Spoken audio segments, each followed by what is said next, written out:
పిల్లలైన మీ అందరికీ ప్రభు అయిన యేసుక్రీస్తు వారి పేరట నా వందములు తెలియజేస్తున్నాను. ఈ సాయంకాలపు ఆదివారపు ఆరాధనని మనం ప్రారంభించుకునే ముందు చిన్న ప్రార్థన చేసుకుని ప్రారంభించుకుందాం.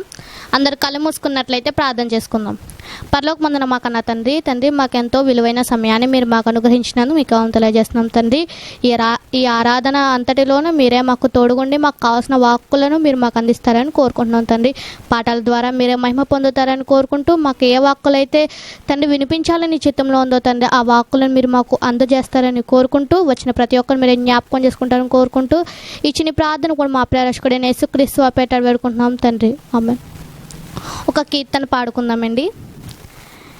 నా హృదయం దేవునికి సింహాసనం, నన్ను పాలించే ప్రభువుకు నా బ్రతుకు అంకితం. నా హృదయం దేవునికి సింహాసనం, నన్ను పాలించే ప్రభువుకు నా బ్రతుకు అంకితం. విలువ పెట్టి కొన్నాడు నన్ను, తనలాగే బ్రతకాలని నేను. విలువ పెట్టి కొన్నాడు నన్ను, తనలాగే బ్రతకాలని నేను. నా హృదయం దేవునికి సింహాసనం, నన్ను పాలించే ప్రభువుకు నా బ్రతుకు అంకితం. ఆయుషుకు అంతము లేనివాడు, అందరికీ తండ్రి అయిన యెహోవాయే దేవుడు. ఆయుష్కు అంతము లేనివాడు, అందరికీ తండ్రి అయిన యెహోవాయే దేవుడు. ఉన్నత స్థలములో ఉండేవాడైనా, ఉన్నత స్థలములో ఉండేవాడైనా నిరుపేదల మనసులో నివసిస్తాడు. నీతిమంతులకు ఎప్పుడు తోడుంటాడు. నా హృదయం దేవునికి సింహాసనం, నన్ను పాలించే ప్రభువుకు నా బ్రతుకు అంకితం. బలియు అర్పణయు కోరని వాడు, పేదరాలి ప్రేమకు చేరువైనాడు. బలియు అర్పణయు కోరని వాడు, పేదరాలి ప్రేమకు చేరువైనాడు. భక్తితో ఇచ్చినది 2 కాసులైన, భక్తితో ఇచ్చినది 2 కాసులైన ప్రభు మనసులో నిలచింది పేద విధవరాలే.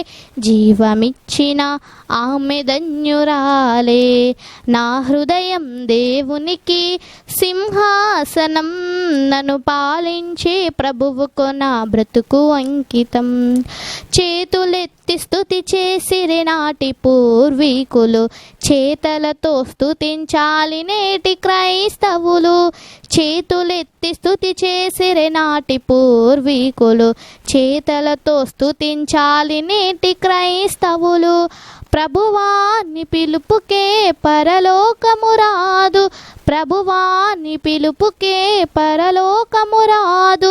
దేవుని చిత్తాన్ని నీవు జరిగించగలిగితే క్రీస్తునందు ప్రయాసం వ్యర్థముగా పోదు. నా హృదయం దేవునికి సింహాసనం, నన్ను పాలించే ప్రభువుకు నా బ్రతుకు అంకితం. నా హృదయం దేవునికి సింహాసనం, నన్ను పాలించే ప్రభువుకు నా బ్రతుకు అంకితం. విలువ పెట్టి కొన్నాడు నన్ను, తనలాగే బ్రతకాలని నేను. విలువ పెట్టి కొన్నాడు నన్ను, తనలాగే బ్రతకాలని నేను. నా హృదయం దేవునికి సింహాసనం, నన్ను పాలించే ప్రభువుకు నా బ్రతుకు అంకితం. నా హృదయం దేవునికి సింహాసనం, నన్ను పాలించే ప్రభువుకు నా బ్రతుకు అంకితం.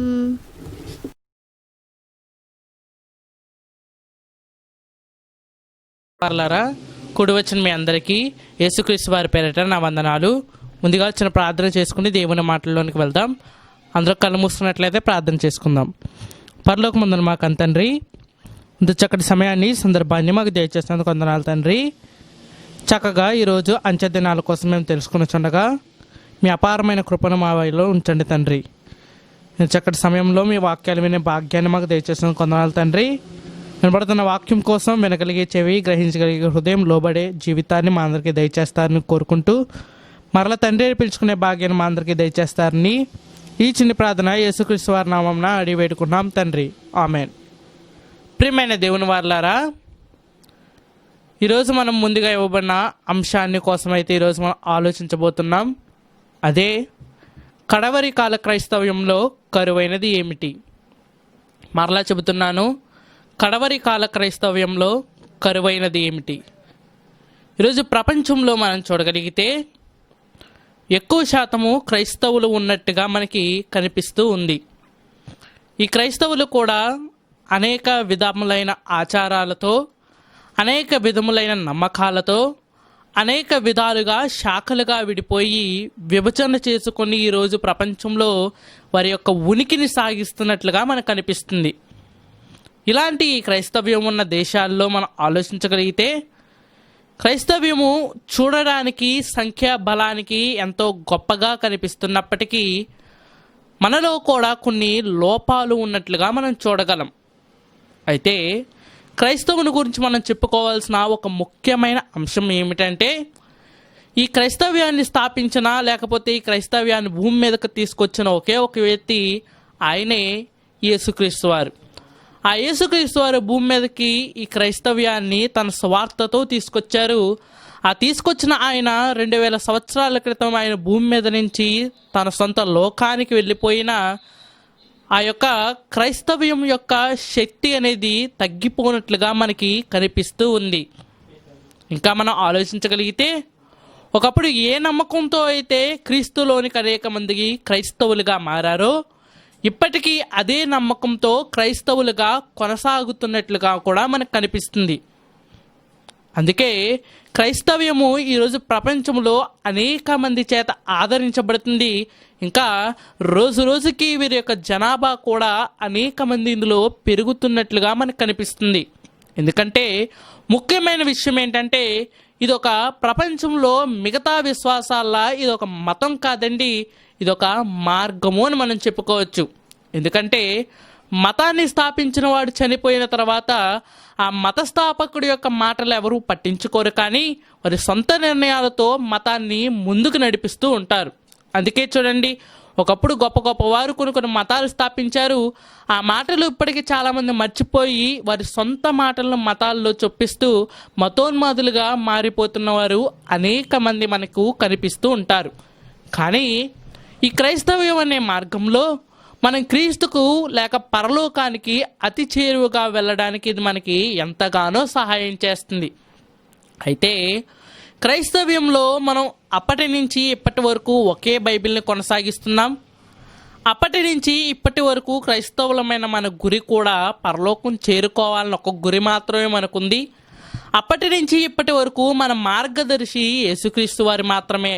కానీ క్రైస్తవ్యము ప్రారంభ శతాబ్ద క్రైస్తవ్యానికి, చివరి కాల అంచె దినాల్లో ఉన్న క్రైస్తవ్యానికి కరువైన కొన్ని విషయాలైతే ఈరోజు మనకి కనిపిస్తూ ఉన్నాయి.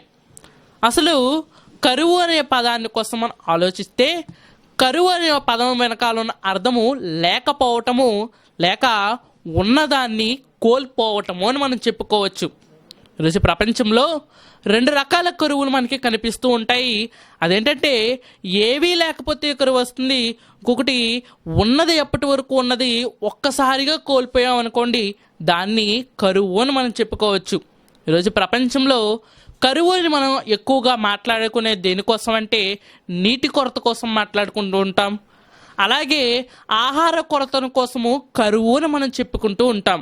అందుకే చూడండి, అనేక ఆఫ్రికా దేశాల్లో ఆహార కొరత అక్కడ కనిపిస్తూ ఉందని అనేక మంది ఏమని చెబుతారంటే, ఆ ప్రాంతాల్లో కరువు తాండవిస్తుంది అని చెబుతూ ఉంటారు. అలాగే క్రైస్తవ్యంలో కూడా కరువు ఉన్నట్లుగా మనకు కనిపిస్తుంది. ఆ కరువు తిండి విషయంలోనో నీరు విషయంలోనో కాదండి, అది భావజాల విషయంలో, అది క్రైస్తవ మార్గం విషయంలో. ఒకనాడు యేసుక్రీస్తు వారు ఏ దేవుణ్ణి అయితే పరిచయం చేశారో అదే దేవుణ్ణి మనం ఇప్పటికీ ఆరాధిస్తున్నప్పటికీ, ఒకప్పుడు యేసుక్రీస్తు వారు ఏ వాక్యాన్ని అయితే మనకిచ్చారో ఆ వాక్యాన్ని మనం వింటున్నప్పటికీ మన జీవన విధానంలో ఆయన జీవన విధానంలో చాలా తేడా అనేది మనకు కనిపిస్తుంది. అది ఎంత తేడా అంటే ఆ తేడానే ఆయన్ని పాపరహితునిగా చేసింది, మననేమో పాపాత్ములుగా మార్చివేసింది.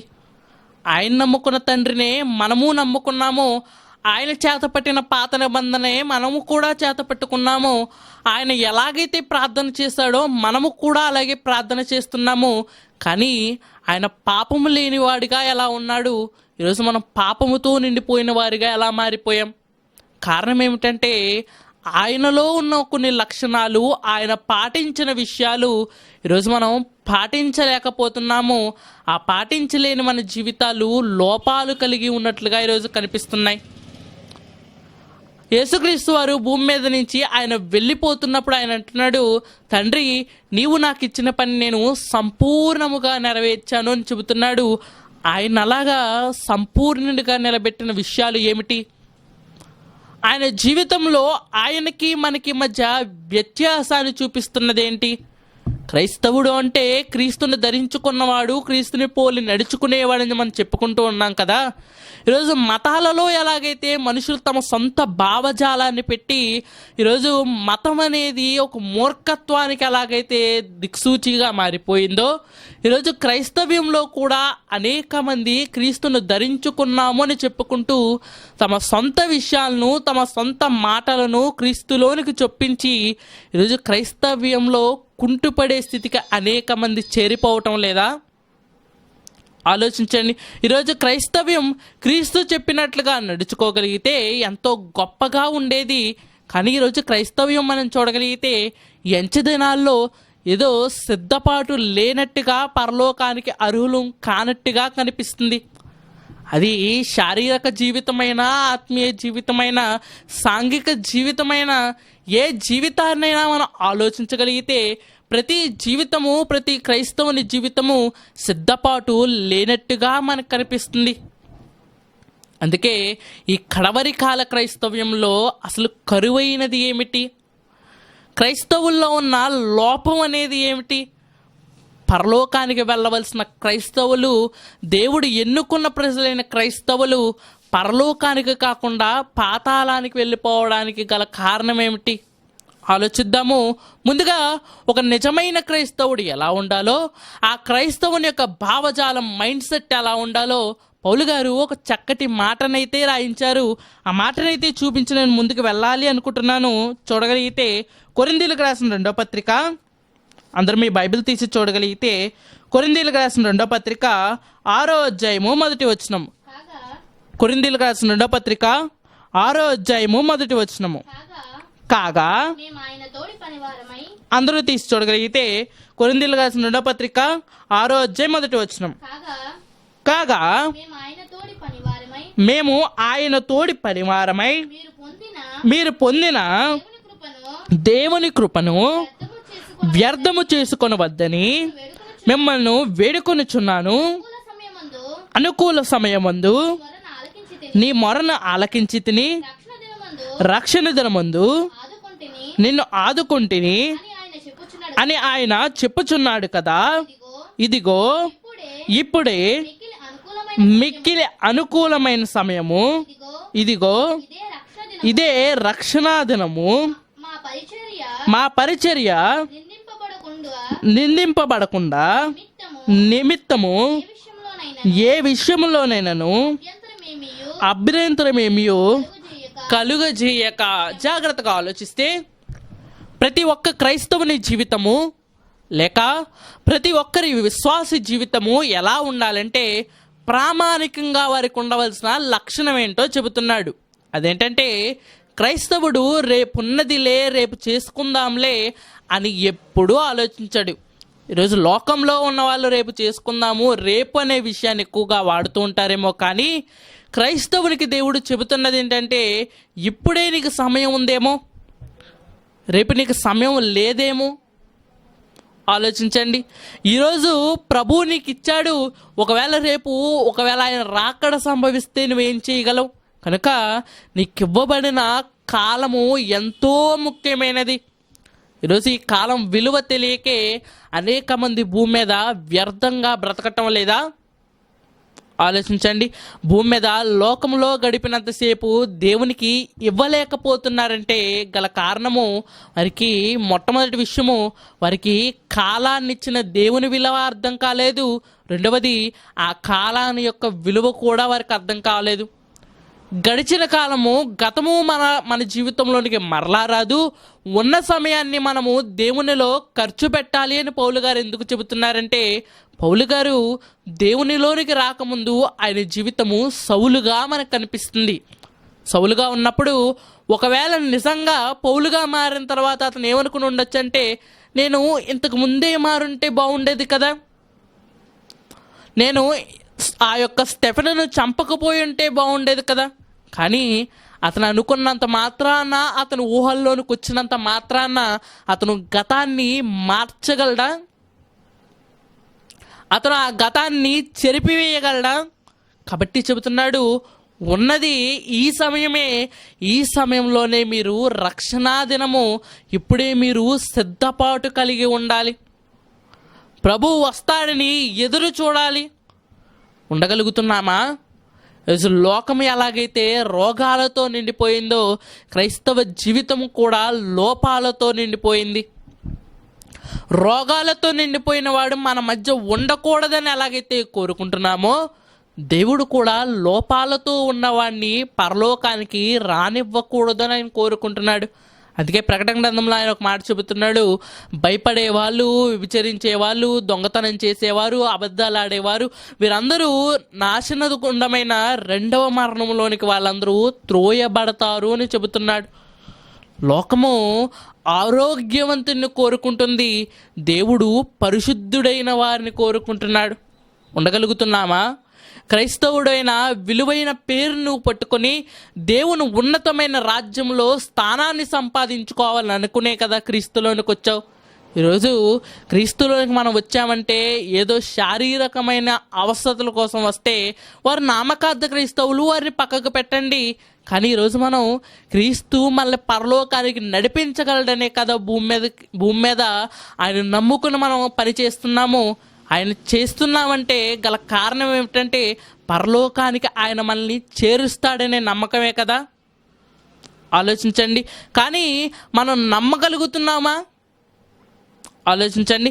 ఆ నమ్మకానికి తగిన బ్రతుకు మన జీవితంలో కనిపిస్తుందా?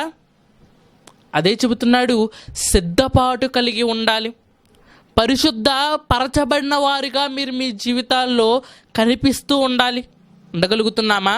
కాబట్టి ఈరోజు మనం ఆలోచించాల్సిన విషయం ఏంటంటే, నీవు నేను ఒక నిజమైన క్రైస్తవుడమైతే మన జీవితము ఎలా ఉండాలి?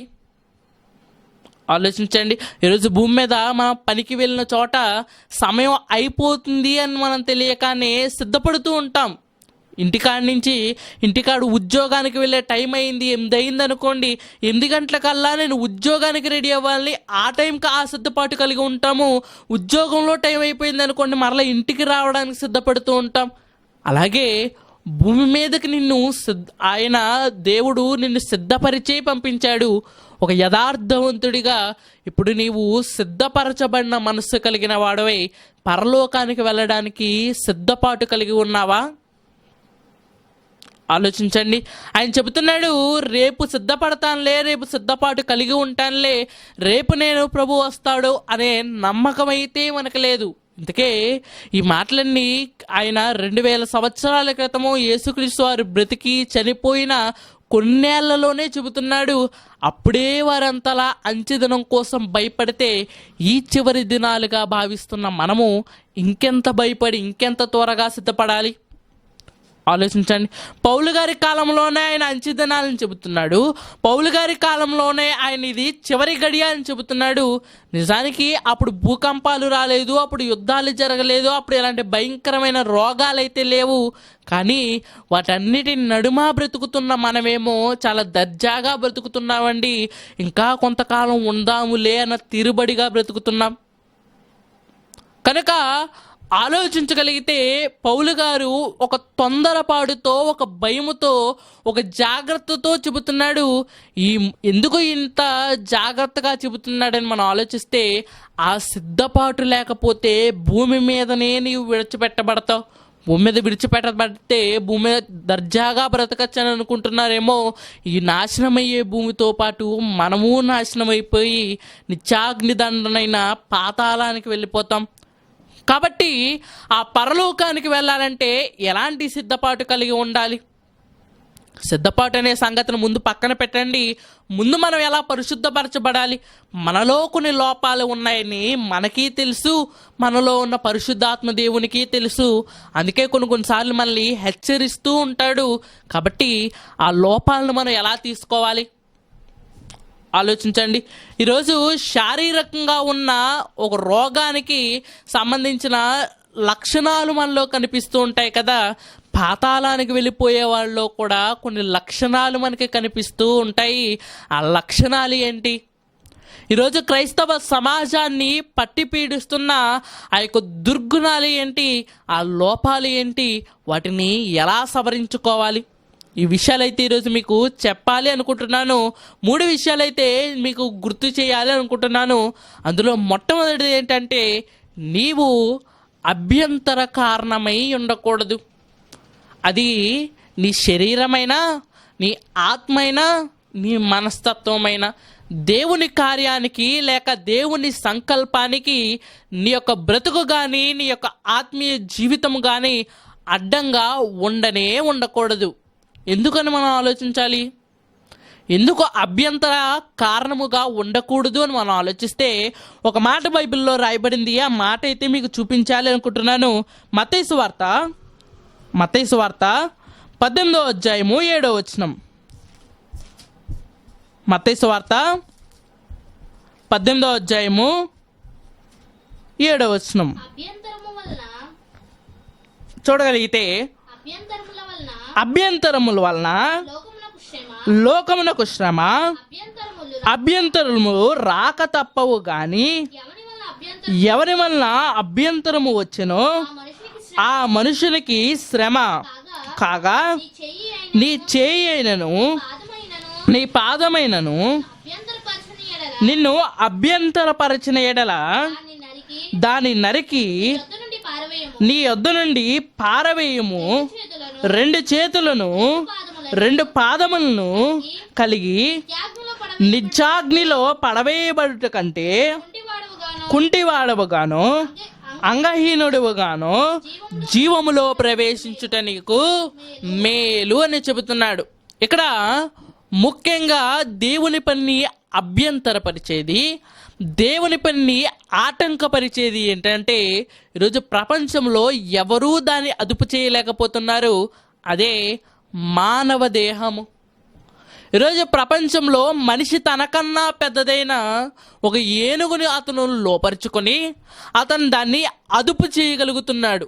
అందుకే ఒక మావటివాడు అప్పటి వరకు ఏనుగు ఎలా ఉన్నా సరే, ఆ మావటివాడు రాగానే వెంటనే ఏనుగు లొంగిపోతుంది, అతను చెప్పినట్లుగా చేస్తుంది. తన పైన ఎక్కి కూర్చోవడానికి కూడా అతనికి అవకాశం అనేది ఇస్తుంది. ఈరోజు ప్రపంచంలో ఒక విషపూరితమైన ఒక జంతువు పామును కూడా మనిషి సాధువు చేసుకొని తన దగ్గర పెట్టుకుంటున్నాడు, ఇంట్లో పెంచుకుంటున్నాడు, దాంతో ఆడుకుంటున్నాడు, దాన్ని ఏం కావాల్సితే అది చేయిస్తున్నాడు. ఇంకా చెప్పమంటారా, అడవికే రాజునమని చెప్పుకుంటూ ఉంటాం కదా, అలాంటి వాటిని కూడా ఏం చేస్తున్నాడంటే మచ్చిక చేసుకుంటున్నాడు. కానీ ఇన్నిటిని సాధువు చేసిన మనిషి, ఇన్నిటిని లొంగ తీసుకున్న మనిషి తన శరీరాన్ని మాత్రము లొంగ తీసుకోలేకపోతున్నాడు. అందుకే ఈరోజు ప్రపంచంలో అన్నీ మనిషి మాట అంటాయి, అన్నీ ఆత్మ మాట అంటాయేమో, కానీ ఒక్క శరీరం మాత్రమే ఎప్పుడూ ఆత్మకు వ్యతిరేకంగా మనకు కనిపిస్తూ ఉంటుంది. అందుకే చూడండి, ఆత్మేమో దేవుళ్ళో ముందుకు వెళ్ళాలి అని ఆలోచిస్తూ ఉంటే శరీరము దేవుళ్ళో ఉండకుండా వెనక తీస్తూ ఉంటుంది. అందుకే చెబుతున్నాడు మత్తయి సువార్తలో యేసుక్రీస్తు వారు ఒకనాటి ఇశ్రాయేలీయులకు చెబుతున్నారు, ఆత్మ చెయ్యాలనే ఉంటుంది, ఆత్మ దేవుళ్ళో ముందుకు వెళ్ళాలనే అనుకుంటుంది. ఎందుకంటే ఆత్మ దేవుడి దగ్గర నుంచి వచ్చింది కాబట్టి దేవుడు ఎలా ఉంటాడో ఆత్మకు తెలుసు. ఆ దేవుడి కోసం బ్రతకాలని ఆత్మకుంటుంది. కానీ శరీరము మట్టిలోంచి వచ్చింది కాబట్టి శరీరానికి ఏం కావాలో తెలుసా? ఈ మట్టి లోకమే కావాలి. కాబట్టి దేవుని పనిలో ముందుకు సాగుతున్న నీ బ్రతుకులో, నీ ఆత్మీయ జీవితంలో ఒకవేళ నీ శరీరం గనుక నీకు అభ్యంతరం కలిగిస్తుంది అని నువ్వు అనుకుంటే, ఏ శరీర భాగమైతే నీకు అభ్యంతరం కలిగిస్తుందో దాన్ని వెంటనే తీసివేయి. ఏ యొక్క ఆలోచన అయితే నిన్ను దేవుడి నుంచి దూరం చేస్తుందో అనుకుంటున్నావో దాన్ని తీసివేయి. నీకు దేవునికి అభ్యంతరం కలిగచేసేది నీ చెయ్యిని ఏం చేయమంటున్నాడో తెలుసా? నరికి పారవై. నరికి పారవై అంటే నిజంగా కాదండి, నిజంగా పారవేయాల్సిన అవసరం కూడా లేదు. ఈ చెయ్యి ఏం పని అయితే చెబుతుందో ఆ పని చేయడం మానే. నీ హృదయము ఏ పనిలో అయితే దేవుణ్ణి ఆటంకపరుస్తుందో ఆలోచనలు తీసివేయి, ఆలోచనలు నరికివేయి. ఎందుకో తెలుసా? ఈ ఆలోచనలు కలిగి పాతాళంలో పడిపోవడం కన్నా ఆ కోరికలు అణుచుకొని పరలోకానికి వెళ్ళడమే కదా నయం. ఆలోచించండి. అభ్యంతరాలు రాకమానవు. ఆ వచ్చే అభ్యంతరాలు బయట నుంచి అయితే తట్టుకుని మనం దేవుళ్ళో నిలబడచ్చేమో, కానీ ఆ వచ్చే అభ్యంతరాలు ఇంట్లో వాళ్ళ నుంచి వచ్చినా నువ్వు తప్పించుకొని దేవుడి పని చెయ్యొచ్చేమో, కానీ నీ సొంత శరీరంలోనికి వస్తే తప్పించుకోవడము మ్యాక్సిమం అసాధ్యము అని చెబుతున్నాడు. అసాధ్యము అని చెబుతున్నాడు. మన శరీరమే చాలా మట్టుకు మనం చూడగలిగితే, బయట ఎక్కడి నుంచో దేవుళ్ళో మనకు అభ్యంతరం వచ్చిందండి, బయట నుంచి ఎవరో స్వార్థ ప్రకటించొద్దు అన్నారు, అప్పుడు మనం ఏం చేస్తాము? ఇక్కడ కాకపోతే ఇంకొక చోటికి, లేకపోతే మన ఇంట్లో వాళ్ళే దేవుళ్ళో మనల్ని అభ్యంతరపరిచారు అనుకోండి, వారిని వదిలేసైనా దేవుడి పని చేస్తామేమో, కానీ శరీరం ఎప్పుడూ మనతోనే కదా ఉంటుంది, శరీరమే కదా మనకి సహాయపడుతుంది. ఇలాంటి శరీరమే సాతానుకు దాసోహమై మనకి దేవుని పనికి అభ్యంతరపరిచిందనుకోండి, దేవుళ్ళో ముందుకు సాగడం అనేది అసాధ్యమైన విషయమే. కాబట్టి ఈ శరీరాన్ని మనం ఏం చేయాలంటే నరికి వేయాలి అని చెబుతున్నాడు. ఆ నరికి వేయడం అంటే నీకొచ్చిన ఆలోచనను నీవు దేవుడి కోసము త్యాగం చెయ్యాలి. ఒక విషయం చెప్పమంటారా? ఒకనాడు దేవునితో ప్రాయశ్చిత్తం చేసుకోవడానికి, ఒకనాడు వారి తప్పును వారు దేవుని యొద్ద మూల్యం చెల్లించుకోవడానికి ఇశ్రాయేలీయులు ఏం చేసేవారంటే ఒక జంతువును బలిగా అర్పించేవారు. అనగా ఒకనాడు ఒక జంతువును కోసి ఇచ్చేవారు. ఈరోజు దేవునికి మనము బలి ఇవ్వదలుచుకుంటే ఆ బలి దేని ద్వారా ఇవ్వచ్చో తెలుసా? మన ఆలోచనలు ఆయనకు అంకితం చేయి. మన ఆలోచనలు, దుష్ట ఆలోచనలు త్యాగం చేయండి, వాటిని బలర్పించండి, వాటిని నెరవేర్చకుండా ఉండండి. దేవుడు సంతోషించడంటారా? ఈరోజు శారీరకంగా అనేక రోగాలతో బాధపడుతున్నావంటే నీవు నేను చేసిన పాపం కాదంటారా? ఈరోజు ఆత్మీయ జీవితము సన్నగిల్లుతుందంటే దానికి కారణం పాపం కాదంటారా? పాపానికి మూలమేంటో తెలుసా? యాకోబు పత్రికలో చెబుతున్నాడు, మీ శరీరం వలన కలిగే భోగేచ్ఛల నుండియే కదా. కాబట్టి మొట్టమొదటి విషయం ఏంటంటే, క్రైస్తవులు కోల్పోతున్న ఒక విషయం ఏంటంటే, వారి శరీరం మీద వారి అధికారాన్ని వాళ్ళు కోల్పోతున్నారు. ఎప్పుడైతే దుష్టుడు మనలోనికి ఆవహించాడో, ఎప్పుడైతే దుష్టుడు మన జీవితంలోనికి వచ్చాడో, మన శరీరం మీద మనకున్న పట్టును వాడు తీసుకొని మన ఆలోచనల్ని, మన జీవితాన్ని వాడి చెప్పు చేతల్లోనికి తీసుకుంటాడు. అందుకే కదా ఈరోజు ఆత్మ ఉండవలసిన స్థానంలో ఆత్మ ఏదైతే చెయ్యాలో దాన్ని చెయ్యనివ్వకుండా దుష్టుడు ఏం చేస్తున్నాడో తెలుసా? శరీరాన్ని పై చెయ్యి కింద మార్చేశాడు. అందుకే ఆత్మ కోసం బ్రతకాల్సిన మనము, ఆత్మీయతగా బ్రతకాల్సిన మనము శారీరకంగా మారిపోలేదా? ఆత్మ యొక్క ఉద్దేశాలు మనం నెరవేర్చాల్సిన మనము శారీరక ఉద్దేశాలు నెరవేర్చుకోవడంలో మునిగిపోలేదా? ఆత్మలకు తండ్రి అయిన దేవునికి మన జీవితాన్ని అప్పగించుకోవాల్సిన మనము శారీరక సంబంధమైన లోకంలో పడిపోయి లోకానికి మన జీవితాన్ని మనం సమర్పించుకోవటం లేదా?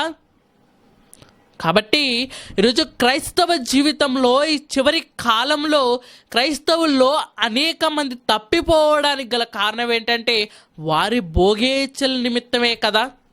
ఈరోజు ఆలోచించగలిగితే ప్రపంచంలో అతి భయంకరమైన 2 ప్రపంచ యుద్ధాలు కూడా దేని వల్ల కలిగాయో తెలుసా? 2 రాజ్యాల వల్ల అని చెప్పుకుంటాము. నిజానికి 2 రాజ్యాల వల్ల కాదండి, ఆ రాజ్యాధినేతల వల్ల. ఆ రాజ్యాధినేతలు కూడా వారి ఆలోచన విధానం మనం ఆలోచిస్తే నా దేశం గొప్ప అంటే నా దేశం గొప్ప, భోగేచ్ఛ. వారిద్దరి రాజుల మధ్య ఉన్న భోగేచ్ఛ వల్ల ఏం జరిగిందో తెలుసా? ప్రపంచమంతా 2 భాగాలుగా విడిపోయింది. అనేక దినాలు యుద్ధం జరిగింది. అనేకమైన ప్రాణ నష్టం జరిగినట్లు మనం చూస్తూ ఉంటాం చరిత్రలో. కాబట్టి ఎప్పుడైతే ఈ శరీరం అనేది మన మీద ఏలుబడి చేస్తుందో అప్పుడు మన ఆత్మీయత అనేది, మన ఆత్మీయ జీవితం అనేది సన్నగిల్లిపోతున్నట్లుగా కనిపిస్తుంది. మరొక మాట మీకు అందరికీ చూపించాలి అనుకుంటున్నాను. చూడగలిగితే కొరింథీయులకు రాసిన 2వ పత్రిక 11వ అధ్యాయము 23వ వచనం.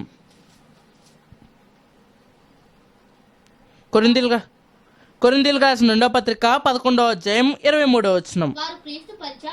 వారు క్రీస్తు పరిచారకుల వెర్రివాని వలె మాట్లాడుచున్నాను, నేనును మరి ఎక్కువగా క్రీస్తు పరిచారకును మరి విశేషముగా ప్రయాసపడితిని, మరి అనేక పర్యాయములు చెరసాల్లో ఉంటిని, అపరిమితముగా దెబ్బలు తింటిని, అనేక మార్లు ప్రాణాపాయములో ఉంటిని, యూదుల చేత 5 మార్లు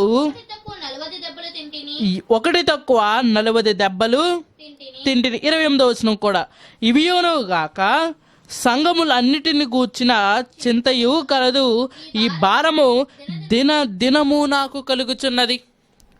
పౌలు గారు తన యొక్క స్వార్థ ప్రయాణంలో, తన 3 స్వార్థ ప్రయాణాల్లో ఆయనకు జరిగిన విషయాలను కొరింథు అనే ఒక పట్టణంలో పత్రికగా రాస్తూ 2వ పత్రికగా ఆయన పంచుకుంటున్నాడు. తన యొక్క ప్రయాణ విశేషాలను చెబుతున్నాడు. అదేంటంటే, క్రీస్తు కోసం నేను మొదలుపెట్టిన ఈ ప్రయాణంలో అనేక దెబ్బలైతే నేను తిన్నాను. అనేక సార్లు నా జీవితంలో ఇలాంటి పరిస్థితి నేను చూడను అనుకున్నాను. అలాంటి స్థితిలోనికి నేను వెళ్ళిపోయాను. ఇంకా చెబుతూ ఉంటాడు, ఉపవాసంతో ఉన్నాను, జాగారంతో ఉన్నాను. ఒక్కొక్కసారి అయితే ఓడ పగిలిపోయి నడి సముద్రంలో చెక్క మీద తేలుకుంటూ వెళ్ళిపోయాను. రాళ్ల చేత కొట్టబడ్డాను, యూదుల చేత కొరడా దెబ్బలు తిన్నాను. కానీ పౌలు గారు 28వ వచనంలో అంటున్న మాట పైనన్ని శ్రమల కన్నా గొప్ప మాట. అదేంటంటే, శారీరకంగా ఆయన తిన్న దెబ్బల్ని ఆయన గొప్పగా చెప్పుకోవటం లేదు, కానీ ఆయన చెబుతున్నాడు సంఘాల గురించి చెంతే నాకు గొప్పగా కనిపిస్తుంది. అంటే ఆయన తన శరీరాన్ని పట్టించుకోవటం లేదండి. ఎందుకంటే శరీరము దేవుని కార్యాలకు ఎప్పుడూ అభ్యంతరకరమే. ఎందుకంటే ఈ శరీరము దేవుని కార్యాలని నెరవేర్చలేదు. ఈ శరీరము దేవుని కార్యాల్లో ముందుకు వెళ్ళాలని అస్సలు కోరుకోదు. ఎప్పుడు చూసినా ఆత్మేమో శరీరానికి విరుద్ధంగా ఉంటుంది, శరీరమేమో ఆత్మకు విరుద్ధంగా ఉంటుంది. అందుకే లోకంలో కూడా దేవుడు 2 భాగాలు చేశాడు. ఒకటి శరీర సంబంధమైన మనుషులు, రెండోది ఆత్మ సంబంధమైన మనుషులు. కాబట్టి పౌలు గారి జీవితం ద్వారా మనం నేర్చుకోవాల్సిన విషయం ఏంటంటే, శరీరము దేవుని పనికి ఎప్పుడూ ఆటంకం కలుగచేస్తుంది. ఆ శరీరాన్ని నీకు అనుకూలంగా మార్చుకోగలుగుతున్నావా? ఆ శరీరాన్ని నీ దేవుని పనికి అనుకూలంగా నువ్వు మార్చుకోగలుగుతున్నావా? ఈరోజు భూమిలో మనకు దొరికిన ఖనిజాలను మనం బయటకు తీసి వాటిని మనకు అనుకూలంగా మార్చుకుంటూ ఉంటాం. వాటికి కొన్ని మౌల్డ్స్ ఉంటాయి. ఆ మౌల్డ్స్లో వాటిని వేయగానే ఆ ఆకారానికి తగినట్టుగా అవి మారిపోతూ ఉంటాయి. విశాఖపట్నంలో మనం ఆలోచించగలిగితే స్టీల్ సిటీలో అక్కడ స్టీల్ని తయారు చేస్తూ ఉంటారు. ఆ వేడిగా ఉన్న ఇనుముల్ని కొన్ని ఆ మౌల్డ్స్లో వాళ్ళు వేస్తూ ఉంటారు. అందులో సైజుకి తగినట్లుగా ఉంటాయి. అందులో వేయగానే ఆకారానికి తగినట్టుగా అవి మారిపోతూ ఉంటాయి. అలాగే ఈరోజు నీకు ఇవ్వబడిన ఈ శరీరానికి తగినట్టుగా నీ బ్రతుకును మార్చుకుంటున్నావా, లేక నీ దేవుని పనికి తగినట్టుగా నీ శరీరాన్నే మలుచుకోగలుగుతున్నావా? ఆలోచించండి. ఈరోజు ప్రకృతిలో మనకు అనువైన పరిస్థితి అంటూ ఏవీ లేదండి. కానీ అన్నిటినీ ఏం చేసామో తెలుసా, మనకి అనుకూలంగా మార్చుకున్నాం. ఒక ఉదాహరణ చెబుతాను. భూమి మీద నదులన్నీ సాధారణంగా ఎక్కడ ఏ కొండల్లోనో ఎక్కడో పుడుతూ ఉంటాయి. పుట్టిన అవన్నీ ఎక్కడ కలుస్తూ ఉంటాయి, సముద్రంలో కలుస్తూ ఉంటాయి. ఇది మనకి నిరుపయోగంగా ఉందని మనం ఏం చేసామో తెలుసా, ఆ నదుల్ని ఎలా మలుచుకున్నామో తెలుసా, మధ్య మధ్యలో ఆనకట్టలు కట్టాము, కొన్ని చోట్ల డ్యాములు కట్టాము. ఇప్పుడు మనకి వాటరు వస్తుంది, ఎలక్ట్రిసిటీ కూడా వస్తుంది. మార్చుకున్నాం కదా, ఆ నీటిని మనకు అవసరానికి తగినట్టు మలుచుకున్నాం కదా. ఈరోజు నీ శరీరాన్ని అభ్యంతర కారణంగా ఎలా వదిలేస్తున్నావు? దేవుని పనికి నీ శరీరం అభ్యంతర కారణంగా ఉంటే ఎలా చూస్తూ కూర్చున్నావు? దేవునికి అనుకూలంగా మలచలేవా? దేవుడు నీ జీవితంలో నీకు కావలసినట్టుగా అన్నిటినీ మలిచిపెట్టాడు కదా. ఒకనాడు ఇశ్రాయేలీల కాలం నుంచి ఈ కాలం వరకు మలచలేదా? ఒకప్పుడు ఇశ్రాయేలీలకు అడ్డంగా ఉందని ఎర్ర సముద్రాన్ని వారికి దారిగా మలిచాడు. ఈరోజు ఈ కాలంలో నేను ఆరోగ్యవంతంగా ఉంచాలని ఆయన ఈ సృష్టిని మలచలేదా? నీ పరిస్థితుల్ని మార్చలేదా? దేవుడి యొక్క స్థితికి, దేవుడి పనికి నీ శరీరాన్ని ఎందుకు అభ్యంతర కారణంగా ఉంచుతున్నావు? అందుకే చెబుతున్నాడు, అభ్యంతరములు రాకమానవు. అయితే అభ్యంతర కారణం కలిగ చేసేవాడు ఒకడు ఉంటాడు. ఆ అభ్యంతర కారణం కలిగ చేసేవాడికి ఏంటో తెలుసా? శ్రమ అని చెబుతున్నాడు. ఒకవేళ ఆ అభ్యంతరం నీ వలన కలుగుతుందేమో, నీ శరీరమే దేవునికి అభ్యంతర కారణంగా ఉందేమో శ్రమ. ఆ శ్రమ 1 రోజో 2 రోజులో కాదు, లేక భూమి మీద ఉన్నంత కాలము కాదు, కోటాను కోట్ల సంవత్సరాలు పాతాళం అనే శ్రమలోనికి వెళ్ళిపోవాలి. కాబట్టి ఈరోజు క్రైస్తవ్యంలో కరువైపోయిన మొట్టమొదటి విషయం ఏంటంటే, వారు అభ్యంతర కారణముగా మారిపోయి తమ శరీరం మీద ఉన్న అధికారాన్ని కోల్పోయారు. క్రైస్తవ జీవితాల్లో కడవరికాల క్రైస్తవ్యంలో ఉన్న మొట్టమొదటి లోపం ఏమిటంటే, వారు దేవుని కార్యాలకు వారు లోబడవలసింది పోయి అదే దేవుని కార్యాలకు ఎదురు తిరుగుతూ అదే దేవుని కార్యాలకు అభ్యంతరకరంగా మారిపోయారు. మొట్టమొదటి విషయాన్ని అయితే మీకు చెప్పాను. నెక్స్ట్ మనము 2వ విషయంలోనికి వెళ్ళిపోదాము. ఆ 2వ విషయం ఏంటంటే, నిరీక్షణతో నిలవబడి ఉండాలి, లేక నిజమైన నిరీక్షణతో జీవితాన్ని నింపుకోవాలి. అసలు నిరీక్షణ అంటే ఏంటంటే, నిరీక్షణ అనే పదం వెనకాల ఉన్న అర్థం ఏంటంటే ఎదురు చూపు. దేనికోసం మనం ఎదురు చూడాలి? ఆలోచించండి. ఓ రైతు భూమి మీద నిరీక్షణతో ఉంటాడు. ఎందుకంటే అతడు వర్షం కోసం ఎదురు చూస్తూ ఉంటాడు. ఆ వర్షాని కోసం నిరీక్షణ నిజంగానే అతని చూపుల్లో మనకు కనిపిస్తూ ఉంటుంది. ఆకాశం వైపు కనులెత్తుతూ ఉంటాడు, మేఘాలను చూస్తూ ఉంటాడు. అతని నిరీక్షణకు తగినట్లుగా అతని చేష్టలు మనకు కనిపిస్తూ ఉంటాయి. రోజు క్రైస్తవుల్లో నిరీక్షణ అనేది తగ్గిపోయి ఓవర్ కాన్ఫిడెన్స్ అనేది ఎక్కువగా పెరిగిపోయినట్లు మనకు కనిపిస్తుంది. ఏ సంఘాన్ని చూసినా మా సంఘం ఎత్తబడుతుంది, మా సంఘం పరలోకానికి వెళ్తుంది అని అనుకుంటున్నారే, కానీ ప్రభువు వస్తే నేను నిజంగానే పరలోకం వెళ్తానా? ఆ నమ్మకం ఉండగలుగుతుందా? ఏదో ఎవరో చెప్పారని, పాస్టర్ గారు మాకు సెలవు ఇచ్చారని క్రైస్తవ్యం నమ్ముకుంటే, క్రీస్తుని నమ్ముకుంటే పరలోకం వెళ్ళిపోతాము అనుకుంటే ఒకనాడు అపోస్తులు ఎందుకు అలా కష్టపడ్డారు? ఆలోచించండి. ఒకనాడు ఉన్నవారు క్రీస్తు కోసం అన్ని బాధలు ఎందుకు పడ్డారు? మరి సమయాన్ని ఎందుకు వెచ్చించారు? ఒకనాడు ఉన్నవారు ఎప్పుడు క్రీస్తు వస్తాడా అని వారు ఎదురు చూసి అంచె దినాల్లా వారు బ్రతికారు. ఈరోజు నిజమైన అంచె దినాల్లో ఉన్న మనం మాత్రము ఏ నిరీక్షణ లేకుండా బ్రతుకుతున్నాం. లోకంలో అదొస్తుంది ఇదొస్తుందని నిరీక్షణతో చూస్తున్న మనము క్రీస్తు వస్తాడనే నిరీక్షణతో ఎందుకు ఉండలేకపోతున్నాం? ఒక విషయాన్ని ఆలోచించండి.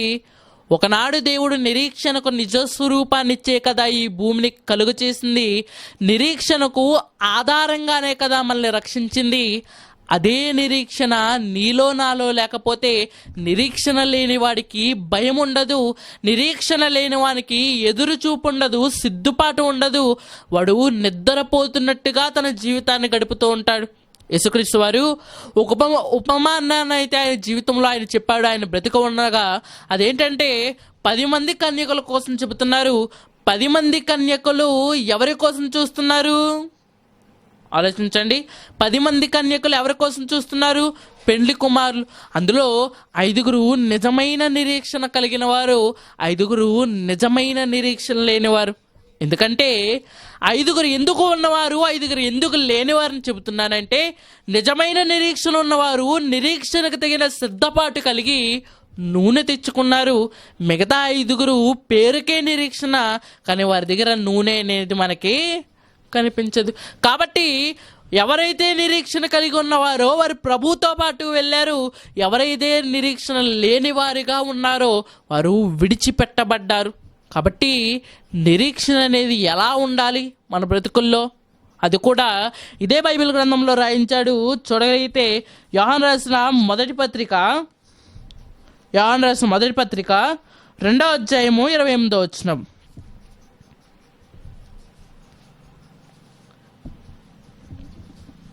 యోహాను రాసిన మొదటి పత్రిక 2వ అధ్యాయం 28వ వచనం. కాబట్టి చిన్నపిల్లలారా, ఆయన ప్రత్యక్షమగునప్పుడు ఆయన రాకడయందు మనం ఆయన ఎదుట సిగ్గుపడక ధైర్యము కలిగి ఉండునట్లు మీరు ఆయన యందు నిలిచి ఉండుడి. ఆయన నీతిమంతుడని మీరెరిగి ఉన్న ఎడల నీతిని జరిగించు ప్రతి వాడును ఆయన మూలముగా పుట్టి ఉన్నాడని మీరు ఎరగండి అని చెబుతున్నాడు. ఈ మాటలని ఎవరు రాస్తున్నారంటే, ఈ మాటలు రాసిన ఆయన బ్రతుకులో నిరీక్షణకు చాలా ప్రాధాన్యత ఇచ్చినట్లుగా కనిపిస్తుంది. ఎవరంటే ఆయన యేసుక్రీస్తు వారి చేత చాలా ఎక్కువగా ప్రేమించబడిన వ్యక్తి, యేసుక్రీస్తు వారి జీవితాన్ని చాలా దగ్గరగా చూసిన వ్యక్తి ఆయనే యోహాను గారని మనం చెప్పుకోవచ్చు.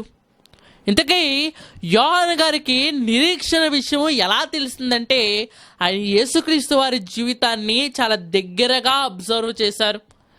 యేసుక్రీస్తు వారు ఏ పని చేసినా, యేసుక్రీస్తు వారు ఏ మాట మాట్లాడినా ఆయన ఎక్కువగా మాట్లాడే మాట ఏంటంటే, నా తండ్రి నన్ను ఇది చేయమన్నాడు, నా తండ్రి ఈ మాటలే చెప్పమన్నాడు, నా సమయం ఇంకా రాలేదు. ఎందుకు ఇలాంటి మాటలు మాట్లాడుతున్నాడని మనం ఆలోచిస్తే, ఆయన పరలోకమందున్న తండ్రి యొక్క ఆయన మీద ఉన్న నమ్మకంతో, ఆయన మీద నిరీక్షణతో, ఆయన ఎప్పుడు ఏం చెయ్యాలో నాకు చెబుతాడు అనే ధైర్యంతోనే ముందుకు వెళ్తున్నాడు. అందుకే అక్కడ మనం ఆలోచించగలిగితే, మొట్టమొదటిసారి పేతురు గారు కానీ అన్యజనులకు స్వార్థ ప్రకటించడానికి వెళ్తున్నప్పుడు అక్కడ నేను ఏం చెప్పాలి అని అడిగితే అక్కడ ఏమని చెబుతున్నాడో తెలుసా? నువ్వు అక్కడ ఏం చెప్పాలో అప్పుడు నేను నీకు బయలుపరుస్తాను. పేతురు గారు కూడా అదే నమ్మకంతో ముందుకు వెళ్ళాడండి. నిజంగా ఆ కుటుంబానికి, ఆ ప్రాంతానికి గొప్ప సువార్తను అందించాడు. ఈరోజు ఆ నిరీక్షణ నీకు ఉండగలుగుతుందా? ప్రభు వస్తాడు, నన్ను తీసుకువెళ్తాడు, పరలోక రాజ్యంలో ఒక భాగంగా మారుస్తాడనే నిరీక్షణ మనలో కనిపించగలుగుతుందా? ఆలోచించండి. ఈరోజు క్రీస్తు వస్తాడనే నిరీక్షణ మనలో ఉండగలిగితే ఆ నిరీక్షణకు తగిన బ్రతుకు మనలో కనిపించగలుగుతుందా? ఈరోజు అందరూ నమ్ముతారండి. అందరూ నమ్మినట్టుగా దేవుణ్ణి నువ్వు నేను నమ్ముకుంటే అందులో తేడా ఏముంది? ఈరోజు బయట ఉన్న మతాల్లోనూ మన మార్గంలోనూ నమ్మకం ఒకటే, కానీ ఆ నమ్మకం వారు నమ్మి వదిలేస్తున్నారు. ఆ నమ్మకానికి తగిన బ్రతుకు ఈరోజు క్రైస్తవ్యంలో ఉండాలి అని క్రీస్తు చేసి చూపించాడు. ఆ నమ్మకానికి తగిన బ్రతుకు, ఆ నిరీక్షణకు తగిన బ్రతుకు ఉండాలి అని అపోస్తులు మనకి వారి బ్రతుకుల్లో చూపించారు. యోహాను గారు కూడా తాను రాసిన మొదటి సువార్త గ్రంథంలో మనం ఆలోచిస్తే, తాను తర్వాత రాసిన ఈ 3 పత్రికల్లో కానీ, తర్వాత ప్రకటన గ్రంథంలో కానీ, ఈ 3 పత్రికల్లో ఒక అమ్మగారికి రాస్తున్నాడు. అలాగే చివరి ప్రకటన గ్రంథంలో 7 సంఘాలకి రాస్తున్నాడు. వీరందరికీ ఒకటే విషయాన్ని చెబుతున్నాడు, ప్రభు రాకడ కోసం మీరు ఎదురు చూడండి అని చెబుతున్నాడు. నిరీక్షణతో నిలబడండి అని చెబుతున్నాడు. ఏ నిరీక్షణ అయితే క్రైస్తవ జీవితానికి ఆధారం కావాలో ఆ నిరీక్షణను నామమాత్రంగా చేసి ఆ నిరీక్షణ బ్రతుకును లేకుండా సాతాన్ అనేవాడు చేసేసాడు. ఈరోజు పేరుకు మాత్రమే విశ్వాసము, కానీ మన జీవితాల్లో విశ్వాసానికి చోటే లేదు. పేరుకు మాత్రమే దేవుని పిల్లలము, దేవుడి పిల్లలం అని పేరుకు మాత్రమే, కానీ మన బ్రతుకుల్లో దేవుడు కనిపించడు. ఆలోచించండి, సాతాను మనల్ని ఎలా చేశాడంటే పేరుకు తగినట్టుగానే చేశాడు. అందుకే యోహాను గారు కూడా ఒక్కానొక సంఘానికైనా ఏమంటున్నాడో తెలుసా?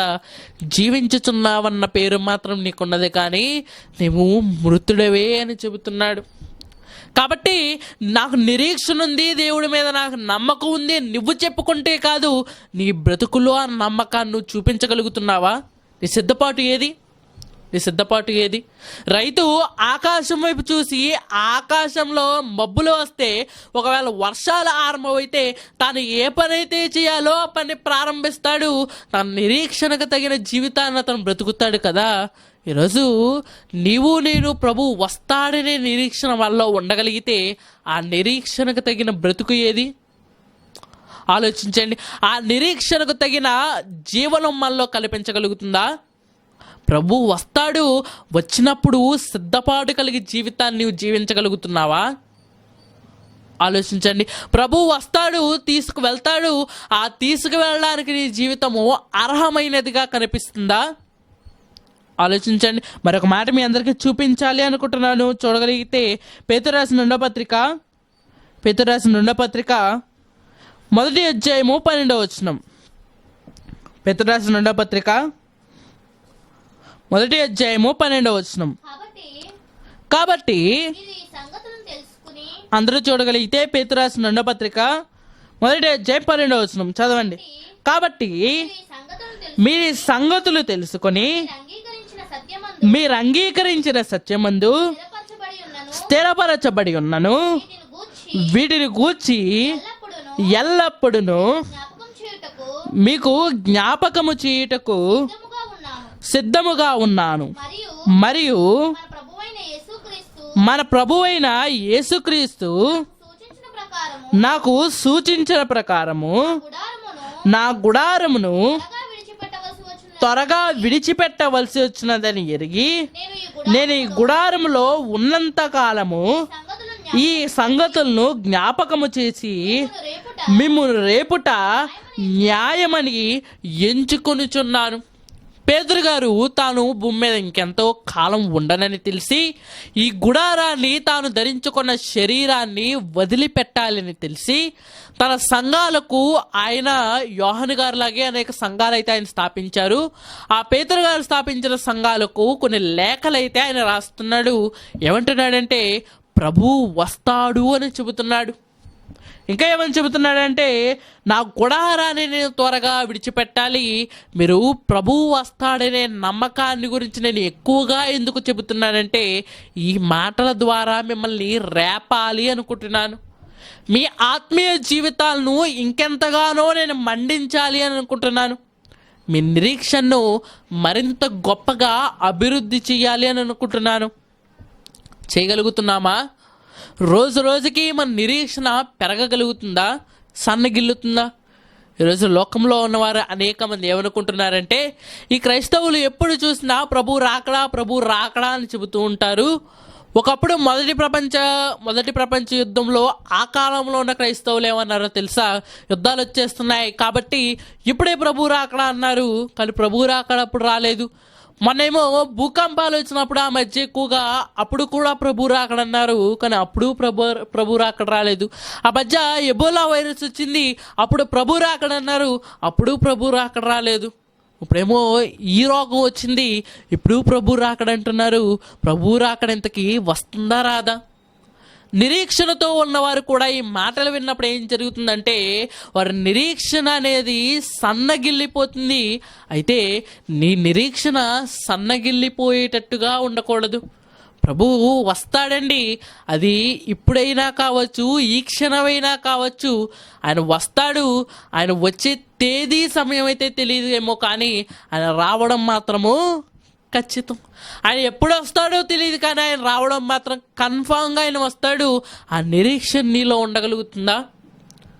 ఆ నిరీక్షకు తగిన సిద్ధపాటు నీలో ఉండగలుగుతుందా? సిద్ధపాటు ఉంటే నిరీక్షణ లేదు, నిరీక్షణ ఉంటే సిద్ధపాటు లేదన్నట్టుగా ఈరోజు క్రైస్తవ జీవితాన్ని సాతాన్ అనేవాడు మార్చినట్లుగా మనకు కనిపిస్తుంది. కాబట్టి ఈ కడవరి కాల క్రైస్తవ్యంలో కరువైపోయిన రెండో విషయం ఏంటంటే నిరీక్షణ కలిగిన జీవితం. మొట్టమొదటిది ఈ క్రైస్తవులకు లేనిది ఏంటంటే ఈరోజు క్రైస్తవ్యంలో సన్నగిల్లిపోయేటట్టుగా చేసింది, క్రైస్తవ్యంను నిత్యాగ్నిదండలకు తీసుకెళ్ళిపోతున్న మొట్టమొదటి విషయం ఏంటంటే వారి శరీరము అని మనం చెప్పుకోవచ్చు. వారి శరీరము, వారి జీవితము అభ్యంతర కారణంగా ఉంది. క్రైస్తవులు దేవుణ్ణి గొప్ప చేయాల్సింది పోయి, అదే దేవుణ్ణి ప్రకటించాల్సింది పోయి, అదే దేవునికి అడ్డు తిరుగుతూ అభ్యంతర కారణంగా మారిపోతున్నారు. రెండో విషయము మనం ఇప్పుడే చూసాము, నిరీక్షణ జీవితాలను కోల్పోతున్నారు. ఇక మూడో విషయం చెప్పాలంటే అది చాలా గొప్ప సంగతి. అదేంటంటే అనేక మంది తమ బాధ్యతను, తమ బహుమానాన్ని విస్మరిస్తున్నారు. బాధ్యతను పాటిస్తే బహుమానం వస్తుందని దేవుడు అనేక సార్లు చెప్పాడు. మనకి బైబిల్లో అప్పగించబడిన బాధ్యత, తెలుగులో బాధ్యత అనే ఒక మాట కనిపిస్తుందేమో కానీ ఇంగ్లీష్లో అనేక మంది చెప్పే మాట ఏంటంటే ద గ్రేట్ కమిషన్. అంటే దేవుడు ఒక ఉన్నతమైన బాధ్యతని ఇచ్చాడు. ఈ ఉన్నతమైన బాధ్యత దేనికంటే అత్యున్నతమైన బహుమానం కోసం. ఏంటా బాధ్యతో తెలుసా? అదే సర్వలోకానికి వెళ్ళండి, సర్వ సృష్టికి స్వార్థను ప్రకటించండి అని చెప్పాడా లేదా? యేసుక్రీస్తు వారు తాను భూమి మీద నుంచి వెళ్ళిపోతున్నప్పుడు ఏమని చెప్పారో ఒకసారి మనం చూడగలిగితే మార్కు సువార్త 16వ అధ్యాయము, మార్కు సువార్త 16వ అధ్యాయము 15వ వచనం. మరియు మీరు సర్వలోకమునకు వెళ్ళి సర్వ సృష్టికి సువార్తను ప్రకటించండి. నమ్మి బాప్తిస్మ పొందినవాడు రక్షింపబడును, నమ్మని వానికి శిక్ష విధింపబడును. జాగ్రత్తగా ఆలోచిస్తే మనకి ఇవ్వబడిన గొప్ప బాధ్యత ఏంటంటే అనేక మందిని నమ్మిన వారిగా తయారు చేయాలి, అనేక మందిని ప్రభువులోనికి మనం తీసుకువెళ్ళాలి. మనకి ఇవ్వబడిన బాధ్యత ఏంటంటే మనకు ఒక గ్రామాన్నో, మనకు ఒక జిల్లానో కాదు, సర్వ సృష్టిని మనకు అప్పగించాడు. సర్వలోకానికి వెళ్ళండి, సర్వ సృష్టికి. భూమి అనేది ఎక్కడ వరకు ఉందో ఆ భూమి అంతముల వరకు నీకు సరిహద్దుని పెట్టాడు. క్రైస్తవుడికి మొత్తం భూమి మీదే అధికారాన్ని ఆయనకి అప్పగించాడు. ఈ అధికారాన్ని ఎందుకు ఇచ్చాడంటే నీవు లోకములో కొంతమందికి స్వార్థ ప్రకటించాలి. ఒకవేళ వారు మారారా, వారు దేవుని రాజ్యములోనికి అడుగు పెడతాడు. వారు మారలేదా శిక్షా విధిలోనికి వెళ్ళిపోతాడు. కాబట్టి క్రైస్తవులమైన మనకి అప్పగింపబడిన బాధ్యత ఏంటంటే అనేక మందిని క్రీస్తు యొక్క జీవితాన్ని చూపించి, బైబిల్లో ఉన్న అనేకమైన సత్యాలు చెప్పి వారిని దేవునిలోనికి నీవు తీసుకురావాలి. దేవుని గురించిన అనేక గొప్ప సంగతులు వారికి చెప్పాలి. ఇంకా చెప్పాలంటే భక్తిలో ఉన్న శక్తిని వారికి తెలియచేసి ఒక నిజమైన దేవుని వారసుకుని వారికి తయారు చేయాలి. చేయగలుగుతున్నామా? నిత్య జీవానికి వారసులుగా వారిని మార్చగలుగుతున్నామా? ఒకప్పుడు ఆదామావలు ఏ స్వభావాన్ని, ఏ యొక్క సారూప్యాన్ని అయితే వారు పోగొట్టుకున్నారో ఆ యొక్క స్వభావాన్ని మరలా తీసుకురాగలుగుతున్నామా? ఈరోజు పాపములో బ్రతుకుతున్న పాపిగా ఉన్న ఒక బ్రతుకుని మనము పాపరహితునిగా మార్చగలుగుతున్నామా? ఎప్పుడో భూమి మీద యథార్థవంతుడిగా పుట్టినవాడు పాపములో బ్రతుకుతున్న అతని ఆలోచన విధానాన్ని మార్చి పాపమే చేయనట్టుగా, పాపం అంటే భయపడేటట్టుగా మార్చగలుగుతున్నామా? సాతాను యొక్క అధికారంలో ఉన్నవాడిని సాతాని అతని కాళ్ళ కిందకి తీసుకురాగలుగుతున్నామా? ఈరోజు మనం స్వార్థ చెబుతున్నామంటే ఒక ఆత్మను రక్షించగలుగుతున్నామా? ప్రపంచంలో ఎవరూ ఇవ్వని పరలోకాన్ని మన స్వార్థ ద్వారా అతనికి ఇవ్వగలుగుతున్నామా? ఒకనాడు ఆదాముతో కోల్పోయిన దేవుని యొక్క సత్సంబంధాన్ని తిరిగి కలపగలుగుతున్నామా? ఇంత పెద్ద బాధ్యతను దేవుడు మన మీద పెట్టాడు. చివరిగా చేయగలుగుతున్నావా? నీ బ్రతుకులో చేసి చూపించగలుగుతున్నావా? ఆలోచించండి. ప్రతి దానికి మనం ఆలోచించుకుంటూ వెళ్ళిపోతే ఒక ప్రశ్నగానే మన జీవితంలో మిగిలిపోతుందేమో, కానీ ఆ బాధ్యత విషయమే మన మీద సమాధానం అనేదే కనిపించడం లేదు. మన మీద పై అధికారిగా ఉన్న దేవుడు మన అడిగితే నీ బాధ్యతను నువ్వు ఎంతవరకు నిర్వర్తించావని దేవుడు అడిగాడు అనుకోండి, చెప్పగలవా? దేవుడు ఇన్ని కోణాల్లో నిన్ను ప్రశ్నించగలిగితే నువ్వు సమాధానం ఒక్కదానికైనా నేను చేశాను తండ్రి అని చెప్పగలవా? నీ ప్రోగ్రెస్ ఎంతవరకు వచ్చింది? ఎంతమందికి స్వార్థ భారాన్ని నువ్వు అందించగలిగావు? ఆలోచించండి. ఎంతమందికి ఈ స్వార్థ చేరువ చేయగలిగావు? ఆలోచించండి. ఎంతమందికి క్రీస్తు యొక్క బ్రతుకును వారికి పరిచయం చేయగలుగుతున్నావు? ఎంతమందిని క్రీస్తులా మార్చగలుగుతున్నావు? ఒక మాట మీ అందరికీ చూపించాలి అనుకుంటున్నాను. చూడగలిగితే తీతుకు రాసిన పత్రికలో ఒక మాట మనకు కనిపిస్తుంది. చూడండి, తీతుకు రాసిన పత్రిక 2వ అధ్యాయము 8వ వచనం. తీతుకు రాసిన పత్రిక 2వ అధ్యాయము 8వ వచనం. పరపక్షమందుండువాడు మనలు గూర్చి చెడు మాట ఏది చెప్పనేరక సిగ్గుపడినట్లు అన్నిటి యందు నిన్ను నీవే సత్కార్యముల విషయమై మాదిరిగా కనపరుచుకొనుము. నీ ఉపదేశము మోసము లేనిది గాను, మాన్యమైనది గాను, నిరాక్షేపమైన హితవాక్యముతో కూడినది గాను ఉండవలెను అని చెబుతున్నాడు. ఏమని మాట్లాడుతున్నారంటే, తీతుకో అనే ఒక యవనస్తుడికి పౌలు గారు కొన్ని జాగ్రత్తలు చెబుతున్నారు. ఆ జాగ్రత్తలు మనం 2 భాగాలుగా మనం చేసుకోగలిగితే, మొట్టమొదటిది అతని క్యారెక్టర్ కోసం చెబుతున్నాడు, రెండవది అతని బాధ్యత కోసం చెబుతున్నాడు. అతనికి ఇవ్వబడిన మాటలు ఏంటి అని మనం ఆలోచిస్తే అక్కడ ఏమంటున్నాడంటే, మొట్టమొదటిది పరపక్షముందుండేవాడు. అంటే నీకు కాకుండా నీవు చెప్పేదానికి వ్యతిరేకంగా చెప్పేవాడు ఒకడు ఉంటాడు చూసారా, వాడికి నువ్వు అవకాశం ఇవ్వకూడదు. అవసరమైతే వాడు సిగ్గుపడాలి నీ బ్రతుకును చూసి అని చెబుతున్నాడు. ఈరోజు పరపక్షం ఉండేవారు ఎవరు? ఒక సాతానైనా మనం చెప్పుకోవచ్చు, ఒక లోకమందైనా మనం చెప్పుకోవచ్చు. ఈరోజు ఒక లోకం కానీ ఒక సాతాను కానీ బ్రతుకులో పలానా తప్పు ఉంది అని ఎవరు చెప్పనేరకుండా నీ బ్రతుకు అనేది కనిపించాలి. అలా ఉండగలుగుతుందా? ఆలోచించండి. నీ బ్రతుకులో అలాంటి కార్యాన్ని చేసి చూపించగలుగుతున్నావా? ఈరోజు అనేక మంది వాక్యం అయితే గొప్పగా చెబుతారు, కానీ చెప్పే వాక్యము ఉచితంగా అయితే చెప్పరు. అందుకు లోకం ఏమంటుందో తెలుసా? నీ ప్రభువు నీకు ఎలా డబ్బులు తీసుకోమనే చెప్పాడా? ఆలోచించండి. సాతాను కూడా అనేక సార్లు సాతానే శోధిస్తూ ఉంటాడు. అదే సాతానే వారిని డబ్బులు తీసుకోవడానికి ప్రోత్సహిస్తూ ఉంటాడు. అదే సాతాను లోకం చేత కూడా ఏమనిపిస్తూ ఉంటాడో తెలుసా? నిజంగా వీరు చేస్తున్న స్వార్థేనా? పరపక్షం ముందుండేవాడికి మనం అవకాశం ఇవ్వకూడదండి. మన జీవితము బాధ్యత కలిగిన జీవితంగా ఉండాలి. ఆ బాధ్యత కలిగిన జీవితం ఎంత గొప్పగా ఉండాలంటే మన ఎదుట వారికి ఏ అవకాశము మనము ఇవ్వకూడదు. నీ జీవితంలో పలానా తప్పు ఉంది కదా అని క్రీస్తు తప్పితే వేరేవాడు చూపించే అవకాశమే ఉండకూడదు. యేసుక్రీస్తు వారిని ఆలోచిద్దాము. ఆయన యూదులు ఎదుట ఏమంటున్నాడో తెలుసా? నా యందు పాపం ఉందని మీలో ఎవరన్నా చూపించగలరా? ఆయనకి పరపక్షం ఉండే వాళ్ళు కూడా సిగ్గుపడుతున్నారండి ఆయన బ్రతుకును చూసి. ఆయన ఎవ్వరికి నేను ఎంత తప్పు చేస్తున్నాననే అవకాశం కూడా ఆయన ఇవ్వలేదు. ఇంకోటి ఏంటో తెలుసా? రెండవది, నువ్వు చెప్పే వాక్యం ఎలా ఉండాలో తెలుసా?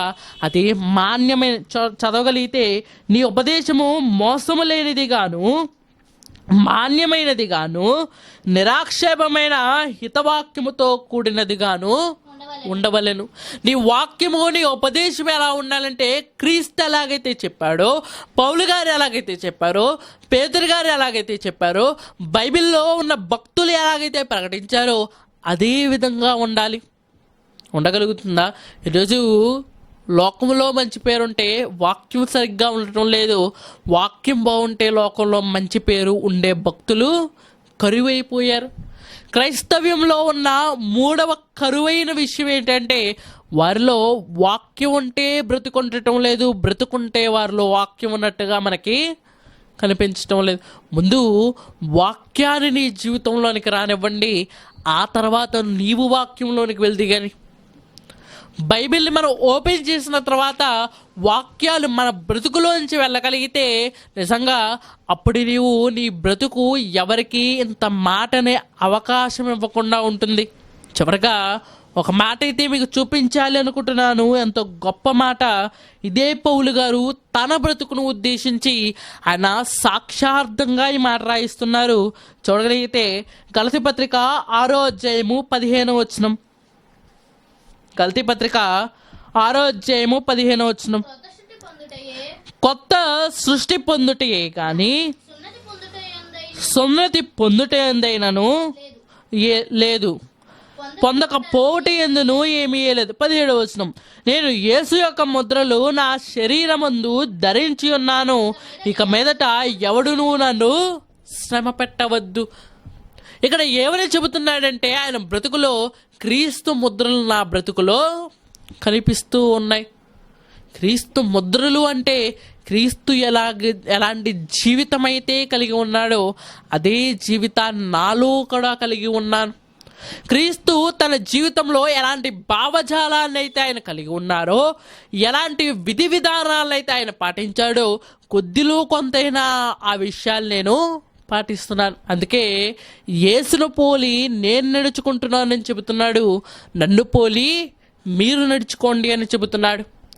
యేసును మనం పాటించలేకపోవచ్చు అండి, అంత గొప్పగా మనం బ్రతకలేకపోవచ్చు. పౌలునైనా మనం పాటించగలుగుతున్నామా? మన బ్రతుకుని ఇంకొకరు ఆదర్శంగా తీసుకొని బ్రతకగలుగుతున్నారా? బాధ్యతను విస్మరిస్తే బహుమానం దూరం అవుతుంది. బహుమానం నిత్య జీవాన్ని నీకు బహుమానంగా ఇస్తాడంటున్నాడు. నిత్య జీవాన్ని కాలదన్నుకున్నావా నిత్యాగ్నిదండనకు వెళ్ళిపోతావు.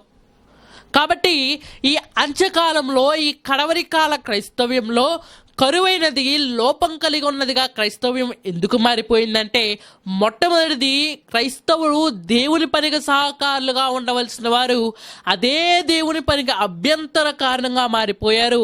రెండవ విషయము, ఆ క్రైస్తవులు నిరీక్షణకు ఆధారంగా ఉండవలసిన వారు నిరీక్షణే లేనట్టి వారిగా బ్రతుకుతున్నారు. మూడవది, అదే క్రైస్తవులు బాధ్యత కలిగిన వారిగా బహుమానం కోసం బ్రతకవలసిన వారు బాధ్యతను విస్మరించి బాధ్యతారాహిత్యంగా బ్రతుకుతున్నారు.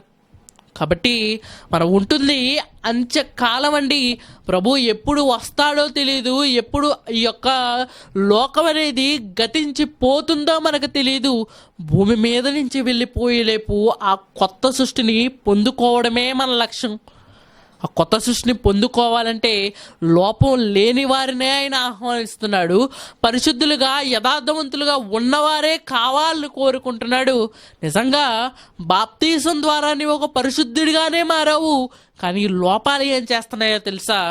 నీ యొక్క ఆత్మీయ బ్రతుకును దెబ్బతీస్తున్నాయి. మొట్టమొదటిది, శరీరానికి ప్రాధాన్యత తగ్గించండి. ఆ శరీరాన్ని దేవుని పనికి అవసరమైనట్టుగా మలుచుకోండి.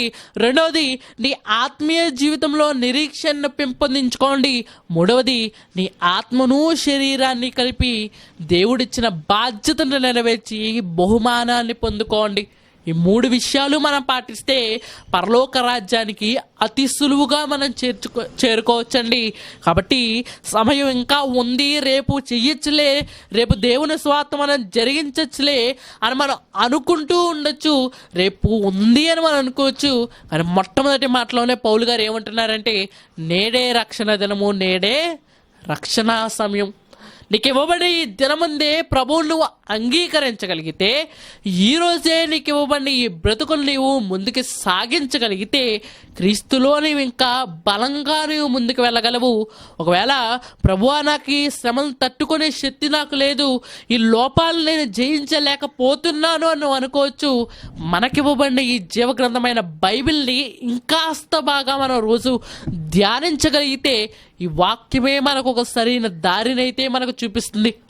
చివరిగా ఒకటే హెచ్చరిక అయితే నేను చెబుతున్నాను, మనమున్నది ఈ అంత్య కాలంలో. క్రీస్తు ఎప్పుడు వస్తాడో తెలియదు. ఆయన రావడానికి సిద్ధము, వెళ్ళడానికి నీ బ్రతుకు సిద్ధమేనా? ఆలోచించండి. ఆయన నిన్ను చేర్చుకోవడానికి ఎప్పటి నుంచో తన చేతులు చాచి ఆయన బాప్తీసం ద్వారా చేర్చుకున్నాడు. ఇప్పుడు తన సంఘములోనికి కూడా తీసుకొచ్చాడు. రేపొద్దున తన ఉన్నతమైన రాజ్యమైన పరలోకానికి కూడా తీసుకువెళ్ళాలనుకుంటున్నాడు. అయితే నీ బ్రతుకు అందుకు అంగీకారయోగ్యంగానే ఉందా? కాబట్టి ఈ కడవరి కాల క్రైస్తవ్యానికి యేసుక్రీస్తు వారు చెబుతున్న ఒకటే ఒక మాట ఏంటంటే, అదేంటంటే నీవు పరలోకానికి యోగ్యుడైన జీవితాన్ని కలిగి ఉండాలి. యజమాని వాడుకోవడానికి అర్హమైన పాత్రగా ఉండాలి. అలా ఉండండి. ఈ కడవరి కాలంలో క్రీస్తు వేచేసే ఈ సమయంలో సిద్ధపాటు కలిగిన వారిగా పరిశుద్ధమైన జీవితాలు కలిగి పరిశుద్ధలోకమైన పరలోకంలో అడుగు పెడతారని కోరుకుంటూ ఈ చిన్ని మాటలు ముగిస్తున్నాను. చివరిగా ప్రార్థన చేసుకునే అంశాన్ని ముగించుకుందాం. అందరూ కళ్ళు మూసినట్లయితే ప్రార్థన చేసుకుందాం. పరలోకమందున మా తండ్రి, ఇంత చక్కటి సమయాన్ని సందర్భాన్ని మాకు దయచేసిన కొందనాలు తండ్రి. ఇంత చక్కటి సమయంలో మీ చక్కటి మాటలు మేము ఆలకించాం తండ్రి. క్రైస్తవ సమాజాన్ని పట్టి పీడిస్తున్న ఈ 3 లోపాల కోసం మేము తెలుసుకున్నాం తండ్రి. ఆరోగ్యవంతులుగా చేయండి తండ్రి, లోపాలను సవరించండి తండ్రి. మీ పరలోక రాజ్యాన్ని చేరుకునే భాగ్యాన్ని మా అందరికీ దయచేయండి తండ్రి. కేవలం విని వదిలేసే వారికి కాకుండా వినబడుతున్న ప్రతి మాట ప్రకారం మా జీవితాన్ని మేము మలుచుకోగలటకు సహాయాన్ని అనుగ్రహిస్తారని కోరుకుంటూ చల్లపూట మీ వాక్యాన్ని వినే భాగ్యాన్ని మాకు దయచేసిన కొందనాలు తండ్రి. ఈ కడవరి కాల క్రైస్తవ్యాన్ని మరింత వేగంగా పుంజుకునేటట్లు సహాయాన్ని అనుగ్రహించండి తండ్రి. క్రీస్తు వేచేసే ఈ వేళ సిద్ధపాటు కలిగి ఆయన పరలోకంలో మిమ్మల్ని ఎదుర్కొనగలటకు సహాయాన్ని అనుగ్రహిస్తారని కోరుకుంటూ మళ్ళా తండ్రిని పిలిచే భాగ్యాన్ని మా అందరికీ దయచేస్తానని ఈ చిన్న ప్రార్థన యేసుక్రీస్తు వారి పేరట అడిగి వేడుకుంటున్నాం తండ్రి. ఆమేన్.